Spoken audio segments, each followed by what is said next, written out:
Okay, so let's go ahead and talk about the Security Plus domains. So within the actual certification criteria or curriculum rather, there are 6 discrete areas, each of which pertain to a specific area within the Security Plus body of knowledge. So we have network security, compliance and operational security, threats and vulnerabilities, application, data, and host security, access control and identity management, and then finally cryptography.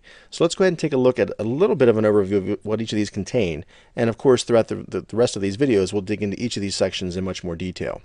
So to start off, domain 1 or 1.0 is network security, and it deals with some of the physical aspects such as firewalls, routers, and switches, the various protocols that traverse these pieces of equipment, protocols and protocol analyzers, ACLs or access control lists, VLAN management or virtual local area network. Again, I don't expect you to understand what really any of these terms are yet if you don't have a lot of experience with them.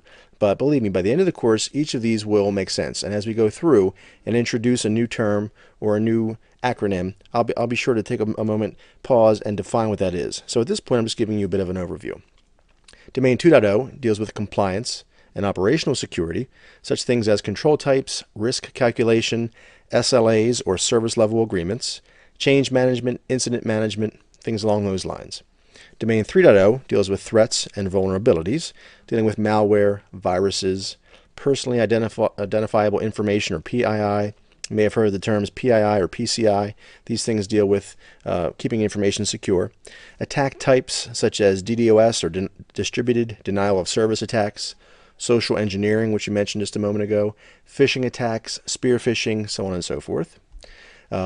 Domain 4.0 deals with application data and host security, application controls such as secure coding concepts, cross-site scripting or XSS, you might hear as we go down through the course, device security, bring your own device or BYOD concerns, because as people bring their own iPhones, Android, and so on and so forth into the corporate environment, we need to make sure we have ways and methods and acceptable use policies to make sure that those devices are in fact secured as well.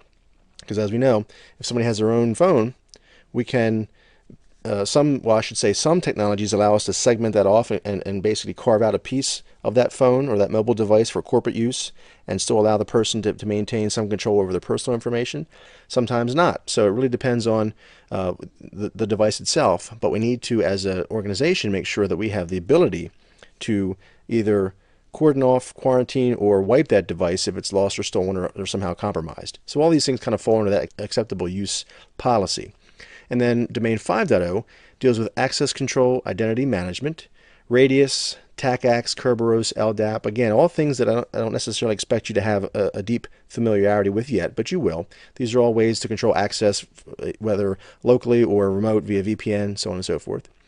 Permissions, authentication, and authorization, so that we control who has access and how they're able to get access, various tokens, protocols, and methods. And then cryptography, that's domain 6.0. And that deals with such things as public key, private key, symmetric versus asymmetric encryption, LAN, WAN, and wireless considerations. All right, how are we going to encrypt that traffic, whether it's via VPN or some other methodology that allows people to access our information securely while at a remote location, or even if they're within our own organization internally, maybe firewalling between different areas. All right, and then steganography, which is a method of implanting data inside of an image. It's basically kind of like the old Trojan horse, where the people would go up inside that big giant wooden Trojan horse and would hide there. Same thing with in the digital realm, we're able to place information inside of a graphic image, encode it, encrypt it, send that image off. Somebody on the other side who has a steganography program as well and knows the password can take that image, extract the information out of it. So it's very sneaky, quite frankly. It's hard to detect unless you are extremely diligent and know what you're looking for.